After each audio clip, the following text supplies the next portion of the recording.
네, 오늘 여러분의 고민 상담에 앞서서 김남현 팀장님과 함께 또 한 주간의 전체적인 시장 이야기를 먼저 들어보도록 하겠습니다. 팀장님, 이번 주는 또 어떤 이슈들이 있었을까요? 자, 이번 주도 역시 경제 뉴스부터 한번 살펴볼까요? 자, 대외 변수가 하나가 있고요. 하나는 우리나라의 국내적인 변수, 경제 변수가 하나가 뉴스를 제가 발췌를 해왔습니다. 일단 대외 변수부터 보시면요. 제가 계속해서 이제 국제 금융시장에서 어떤 위기가 닥칠지 모르겠다라는 얘기를 계속해서 드려왔는데요. 이번 주에는 이제 이탈리아가 신용등급이 강등됐다. 어느 정도 수준이냐면 투기 등급 바로 직전 단계까지 신용등급, 국가신용등급이죠. 국가신용등급이 강등돼서 이제 채권이라던가 국채 부분에 굉장히 큰 영향을 미칠 거다.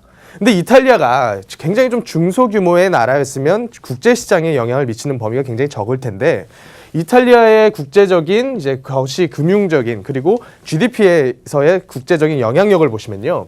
EU, 유로연합에서는 경제가 3위고요. 전 세계에서는 우리나라보다도 앞섭니다. 세계 8위.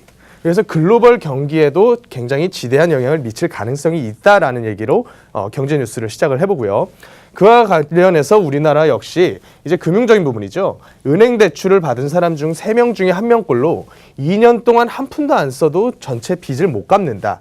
근데 그런 상황에서 발생이 되는 게 DSR의 시행 그리고 신DTI, 총부채 원리금 상환 비율입니다.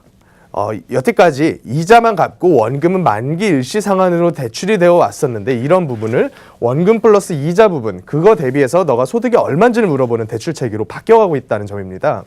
이런 부분은 이제 처분 가능 소득 대비 금융부채 비율이 200% 이상 가구가 32.9%, 한 3분의 1 정도가 전체 금융부채 비율이 굉장히 높은 상황입니다. 그래서 이런 한계 가구들이 이런 거시적인 경제 변수와 엇물리면서 상당히 큰 우리나라 부동산 시장뿐만이 아니라 전체적인 시장, 금융시장 포함을 해서요.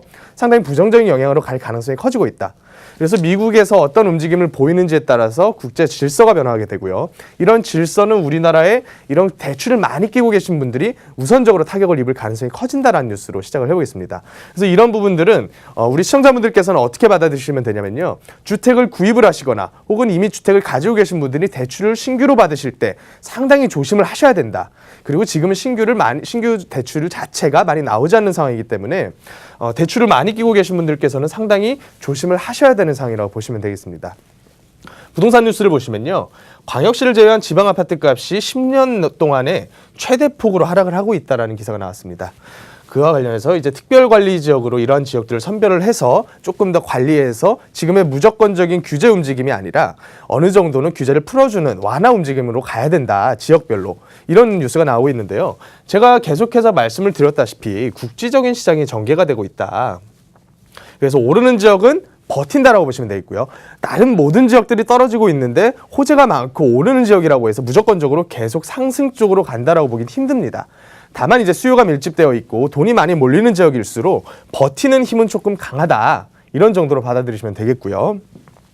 자, 이거는 이제 강남구에 대해서 굉장히 노후되고 있는 업무 지역들을 조금 더 쉽게 리모델링을 추진할 수 있게 서울시에서 규제를 완화하는 움직임을 보인다라는 정도로 뉴스를 받아들이시면 되겠습니다. 이상 한 주간의 경제 그리고 부동산 뉴스에 대해서 살펴봤습니다.